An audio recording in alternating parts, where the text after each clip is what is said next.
Is Missouri trending down or up heading into March Madness? Let's talk about that and more right now on Locked On Mizzou.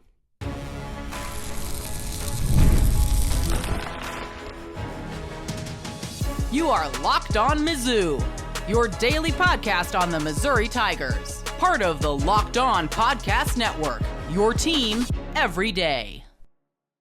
Hey, all you true sons and daughters, I'm John Miller, your Mizzou mafioso, and the central scrutinizer of Missouri Tigers football and basketball. And on the program, I do want to put a little bit of a thought out there into the universe. Is it maybe time for Missouri to return to a more Gary Pinkel-like defense? I'll explain exactly what I mean later in the program. Before I start the show, I do want to remind you today's episode is brought to you by the all-new 2025 Nissan Armada. Stay with us for the Armada Team of the Week later in this episode of Locked On Mizzou.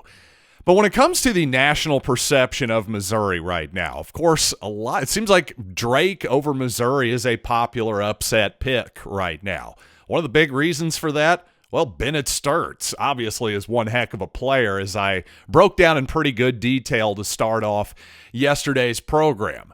But also, well, Drake won their tournament, is entering March Madness on a winning streak, whereas Missouri, well, not so much. The Tigers lost 4 of their final 5 ball games of the regular season, and let's be real, there is a lot of college basketball to consume. If you're a fan of college basketball and you want to know as much as you can about all of these teams, well, good luck, to be honest with you. There aren't enough hours in the day. And how many times was Missouri actually nationally televised this season? I mean, maybe one game on big ESPN, one on the Deuce. Other than that, we were mostly the kings of the SEC network. And I'm not even complaining about it. I understand it. Missouri was 0-19 in basketball in the SEC last season. I'm just explaining the reality of the situation here, which is people who haven't paid as close of attention to this Missouri season as you and I have. Well, the conventional wisdom seems to be that Missouri is trending down, understandably, if you just looked at it at first glance. But I actually think that final regular season ball game, yes, Missouri lost to a hot shooting Kentucky team, but I thought Missouri made some promising adjustments defensively, and for whatever reason, just the shots weren't falling for Missouri in that game, and, well, Missouri lost to a team that ends up being a 3 seed here in March Madness at home. That's not exactly the worst sin I've heard in my entire life, especially when, well, Missouri's 2 home losses were to 2 top 20 caliber teams. And in the SEC tournament, by the way, again, I thought the defense was at least encouraging, if not great, certainly better than it had been to close the regular season. Missouri beats a tournament team in Mississippi State by 12 points, and then, again, lost to Florida by 14, which, my opinion, wasn't quite that bad, and especially Mark Mitchell deciding to sit out that ball game with injury. The Tigers decided, by the way, that at the very end, I thought they put in an all-offense type of lineup in a desperation attempt to come back and win the game. I thought that was the right decision, by the way. It just ended up, well, giving up some free throws and points that were kind of meaningless at the end of the game. Big whoop. I mean, to me, again, without Mark Mitchell, I thought Missouri played pretty darn well in that ball game, all things being considered. And, of course, that's just my subjective opinion here. But objectively, this team, if we're just looking at the numbers here, you guys know I like to lean on good old Ken Pomeroy quite a bit. Well, objectively, this team has been improving pretty dramatically since SEC play began and when the calendar turned into 2025. The Tigers, in the Ken Pomeroy projections at the beginning of the season, well, really 52 wasn't so bad considering where the Tigers were the previous season, of course, finishing the season 145th. So really, Ken Pom putting Missouri anywhere near the top 50 was actually the numbers showing some faith in Missouri's ability to turn it around. And obviously the Tigers have done even better than that because, by the way, speaking of trends, Missouri, again, they started 52. Well, by the time SEC play started, that loss to Auburn down on the plains in Alabama, well, the Tigers were 53rd after that game, and yet every month the Tigers have gotten better. Start of January, 52nd. Start of February, 30th. Start of March, 11th. Well, the Tigers are currently 15th. So if you want to focus on, well, the Tigers aren't at their peak of 11, now they're 15th. I mean, if you want to focus on a 4-spot drop over a 2-week period, then okay, I'm probably not going to be able to talk you out of that. You may be a lot smarter and forward-looking than I am in this case, but I'm choosing to focus on a team that over basically 2.5 months has gone from 52nd in the country to 15th. That's a team that's clearly trending up. Now, that doesn't mean that Missouri is definitely going to beat Drake or anything like that. Heck, we've seen it all types of upsets happen, and unfortunately to Missouri on occasion as well. So I'm not guaranteeing a victory by any stretch of the imagination.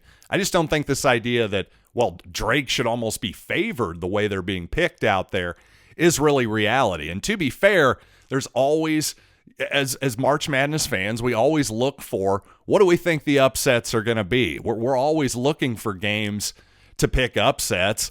If we were betting our lives on these games, we'd probably just all pick the chalk and pick the Vegas favorites, but what fun would that be? So I understand trendy upsets, all that stuff. I just think people in this case may be looking in the wrong spot. Now, of course, all numbers are important to contextualize, and one thing that Ken Pom does when they talk about offense and defense, for example, or just overall efficiency, is it's adjusted. In other words, it's adjusted for not only pace, but your opponent as well. Well, not every stat that they have out there is adjusted for opponent, though, like steal percentage, for example, which Drake is #1 in the entire country. So what does that mean? That means they steal the ball on 14.6% of their opponent's possessions. And that's the key there. This isn't adjusted to the quality of the opponent here. So they're doing that against, well, a much weaker schedule than what Missouri did, to say the least. And I would just say that I think the quality of ball handling, for example, in the Missouri Valley Conference, not exactly going to be up to the par than what I think you'll see from Tony Perkins and Anthony Robinson. For the most part, Missouri's been pretty good at not turning the ball over this season, though the last few weeks, Missouri has gotten a little bit loose with it at times. Fortunately, usually one bad turnover half usually hasn't resulted in 2 bad turnover halves, one just terrible turnover game for Missouri. But that is something to watch for sure. If indeed those steal numbers are maybe a little bit inflated because of opponent for Drake. Also, their rebounding numbers too. It's just hard for me to believe at this moment. Maybe I'll be questioning myself come halftime on Thursday. But at this moment, it's just hard for me to imagine Drake is going to overwhelm Missouri on the offensive glass either. If that happens, it's not because of size, that's for sure. It'll be because Missouri is being out-positioned and outworked. So if you're the Tigers, don't let that happen, quite simply. And coming up, you know what? Based on personnel, I think this may be the season that the Tigers can return to a more Gary Pinkel type of offense for the first time in several years. And also, regardless, I think this year is really going to tell us a lot more about defensive coordinator Corey Batoon than last season did. So let's talk about all that here in just a minute. First, though, the Armada Team of the Week is brought to you by our friends at Nissan and the all-new 2025 Nissan Armada. Each week, our Locked On college basketball experts are picking one team that stands apart. And this week's Armada and clear-cut Team of the Week is the Florida Gators. The Gators, led by Walter Clayton's 17 points a game, just dominated the SEC tournament, winning each game by at least 9 points. Folks, they're making me read this. I know it's painful. Not only did Florida grab the 4th number 1 seed, but they are the nation's most efficient offense. When it comes to the Nissan Armada, they say go forth and conquer. And, well, unfortunately, that's exactly what the Florida Gators did. It's clear that our team of the week is out here ready to conquer the road ahead with confidence, just like you can in the all-new Nissan Armada or any of the Nissan outstanding vehicles. Take the Nissan Armada, Rogue, or Pathfinder and go find your next big adventure. Shop NissanUSA.com. And life comes at you fast, especially when you have a family. Boy, don't I know that to be the truth. Well, as a parent, I want to make sure that my family is financially protected no matter what happens. Well, with Fabric, you can apply for term life insurance online right from your couch. You could be covered in less than 10 minutes, and in many cases, no health exam is required. Affordable coverage. You can get $1 million in coverage for less than $1 a day, so protecting your loved ones does not have to break the bank. Join the thousands of parents who trust Fabric to protect their families. Apply today in just minutes at meetfabric.com/lockedoncollege. That's meetfabric.com/lockedoncollege. Policies issued by Western Southern Life Assurance Company. Not available in certain states. Prices subject to underwriting and health questions. In my humble opinion, last season, in his first year as Missouri's defensive coordinator, Corey Batoon basically ran back Blake Baker's defense. That's just how it looked to me anyway. Now, of course, there had to be some differences there, I'm sure, not only in terms of the actual calls, but terminology, trends, whatever else. But to my eyes, it sure looked like, for the most part, it was still a lot of aggressive man-to-man defense by Missouri on the outside, and a lot of single high safety, either in a cover one where Missouri would play man-to-man defense or some type of blitz, or a cover 3 zone where you'd still are going to have that one single high safety. This is in a pretty good contrast to how Gary Pinkel used to run his defenses. And you've heard me say this offseason already, at least a couple times, I think Missouri might well play more zone defense this season.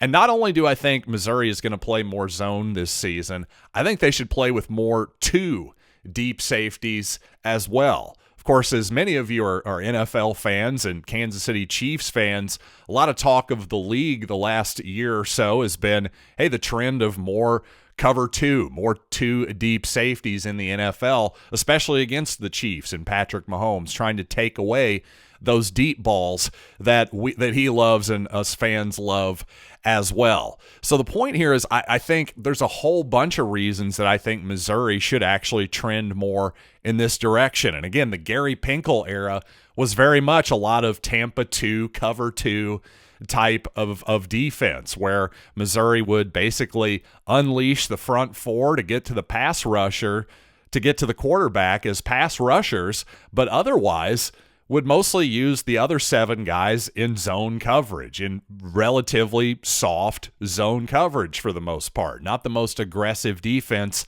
in the world. Of course, bend but don't break. That old cliche really rang pretty true during that era. And, that's kind of becoming the trend in the NFL these days, interestingly enough. And I think that with Missouri's personnel next year, I think that's actually a good idea, because Missouri's personnel, I think, actually lends to this. Its front 4 has potential to be really, really good. Damon Wilson transferring in from Georgia on the edge, Zion Young returning from last season, Chris McClellan, just a lot of potentially productive guys on that Missouri front 4 in particular. I think the linebackers that Missouri's gotten in the portal look strong as well, whereas the back end of the defense, the secondary, I think there are more question marks there, especially at the cornerback position, in my mind.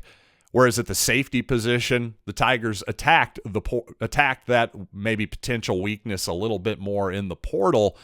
at the same time, I just think, for example, putting Marvin Burks as a single high safety in coverage time and time again was something that hurt Missouri last season. At the very least, make him cover half the field in terms of any of these guys. Make him just cover one half of the field and not the entire back end. I think you put a lot less pressure on them. You're also asking them to do a lot different things. So there could be a learning curve here, and maybe some guys will do better with that curve than the other. But in my opinion, I just think the days of the really aggressive Blake Baker defense, hey, there's nothing wrong with that. Speaking of the Chiefs, Steve Spagnuolo tends to be that way as well. So it's not really a right versus a wrong here. It's just more, I think, this 2025 Missouri defense, I think it fits the Pinkel model more than it does the Blake Baker model of the last few seasons.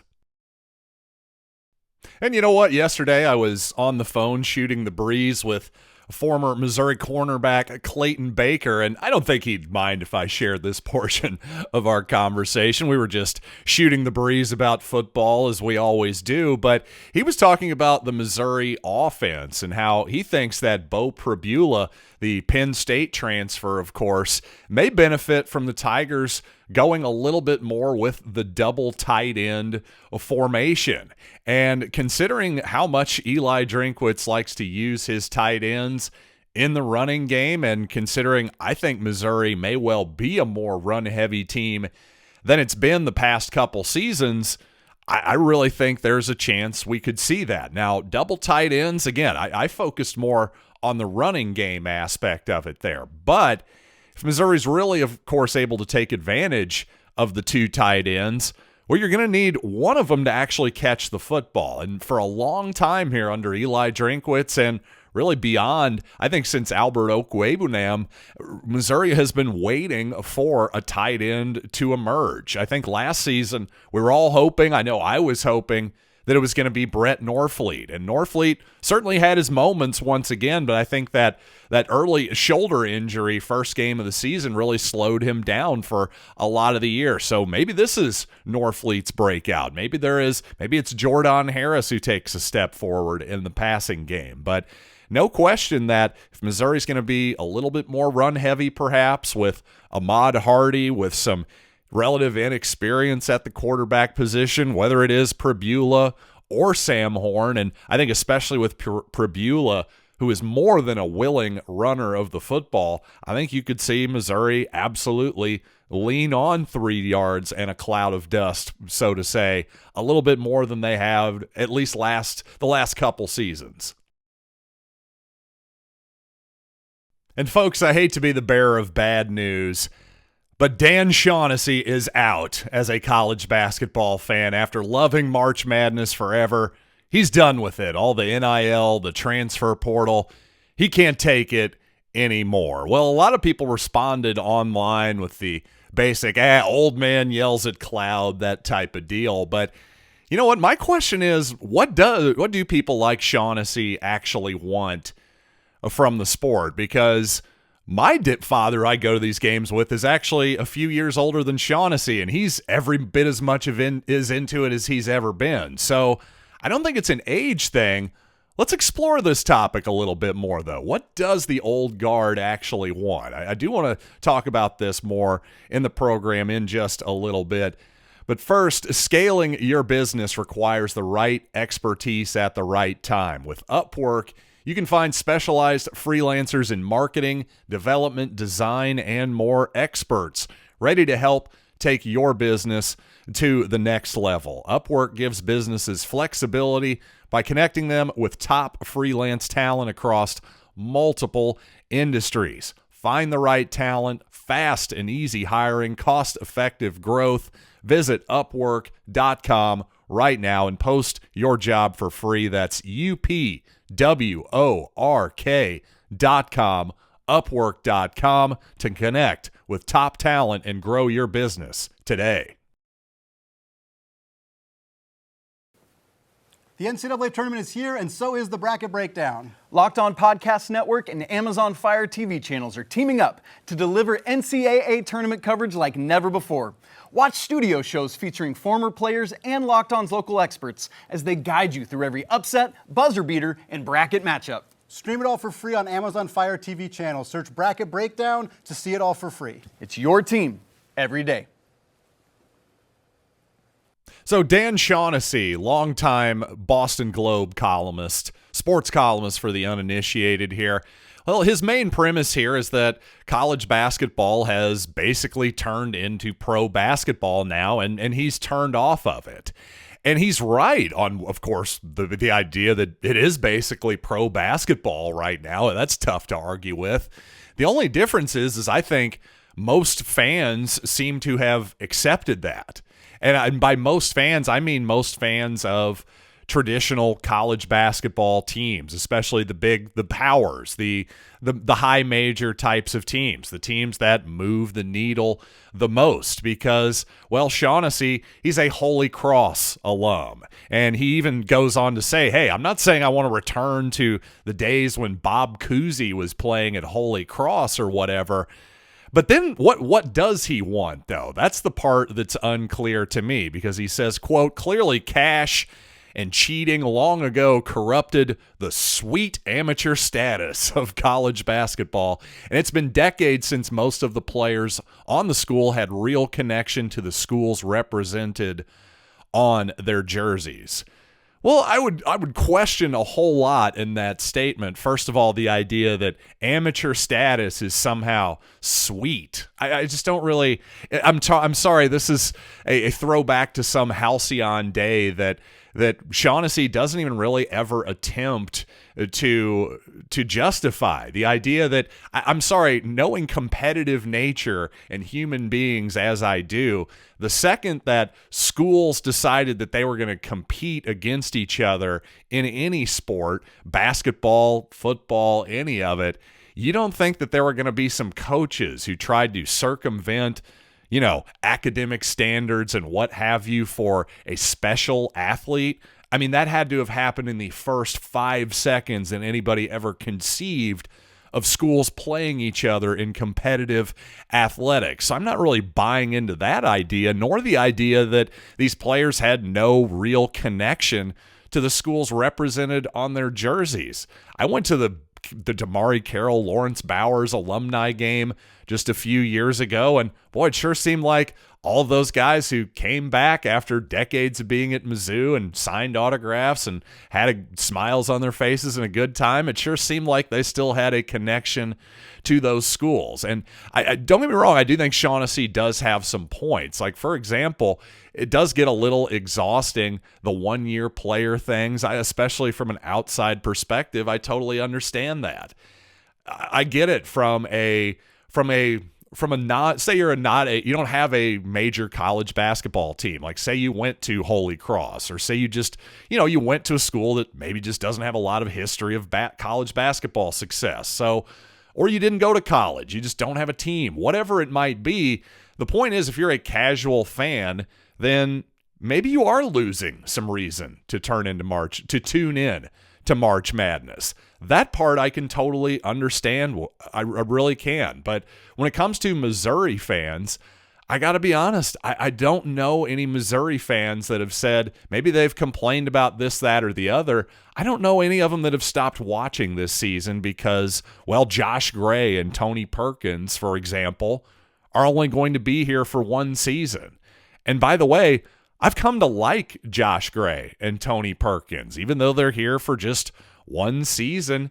I mean, Theo Weiss was here for just 2 seasons, and, it really feels like he's one of us. And I told him as much on Twitter one day. I said, Theo, like it or not, you're one of us forever now, buddy. I mean, just kind of kidding around with him a little bit. But I was also being serious. Anytime he comes back, he's going to get an ovation from Missouri fans, and he'll be thought of in glowing terms, just like Paul O'Linney, another 2-year player, is still thought of in glowing terms, I think, by Missouri fans, just like a 4-year player like Melvin Booker as well, or a 2-year player like Jeremy Maclin, for example. Now, don't get me wrong, I will tell you this. This freshman class, I think, at Missouri, I do think it's going to tell me something. How many of these guys come back next season will tell me a lot about, well, Dennis Gates, this program, what kind of program they're wanting, one way or the other. And honestly, in this day and age, you would assume that probably at least one of them is going to transfer, right? But I genuinely hope all of those guys come back. Peyton Marshall, Honor Boating, Marcus Allen, T.O. Barrett, Trent Burns. Let's bring them all back. All 4 of those guys who have played, obviously we haven't seen Burns this season, but I think all of them have shown promise this year. But they look like freshmen too. And as Norm Stewart said, the best thing about freshmen is they become sophomores. I really would love to see all of those young men become sophomores and, yes, seniors eventually with the University of Missouri too. That doesn't mean I don't expect Dennis Gates to take guys in the portal. I'm sure he'll take probably 2 or 3 guys in the portal this cycle at least, but we'll see what happens. No question about that. And speaking of, hey, let's see what happens. You know what? I'll be back with you all tomorrow predicting I'll give you the hits on my NCAA tournament bracket, my predictions. I'm not going to pick every single game or anything. That would be a little boring. Just trust me, it's going to be a good show tomorrow. More thoughts on Missouri Drake as well, and I'll see you then tomorrow right here on Locked On Mizzou.